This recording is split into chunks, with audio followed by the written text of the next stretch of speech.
ჩვენ ხედებში და იდეოლოგიაში თანხმდება დაგვეხმარება იმაში, რომ პერსპექტიული თანამშრომლობის დღის წესრიგი ავაწყოთ.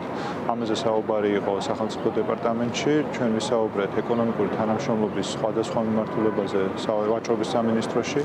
ჩვენ გვაქვს ინიციატივები, რომლებიც ვფიქრობ, რომ საინტერესოა როგორც საქართველოსთვის, ისე ამერიკის შეერთებული შტატებისთვის, ეს ეხება ვაჭრობის კიდევ უფრო წახალისებას. საქართველო არის მნიშვნელოვანი სავაჭრო ხაბი და ამერიკული პროდუქცია რეექსპორტის სახით ნაწილდება შუა აზიის ქვეყნებში, სამხრეთ კავკასიის ქვეყნებში და მთლიანად რეგიონში. აქედან გამომდინარე, საქართველო შეიძლება იყოს ამერიკის ძალიან საინტერესო სავაჭრო პარტნიორი. მნიშვნელოვანია ის, რომ მსოფლიო ბანკი ააგრძელებს თანამშრომლობას მნიშვნელოვან პროექტებთან მიმართებაში, ისეთები როგორც არის შავი ზღვის წყალქვეშა კაბელი, ასევე ადამიანური რესურსების განვითარების მიმართულებით პროგრამა, რომელიც ერთობლივად გვაქვს შეთანხმებული და რომელიც ითვალისწინებს $500 მილიონ დაფინანსებას. აღნიშნული პროგრამები ძალიან აქტიურად გაგრძელდება, ასევე მნიშვნელოვანია ის, რომ საერთაშორისო სავალუტო ფონდის მისია ჩამოვა საქართველოში.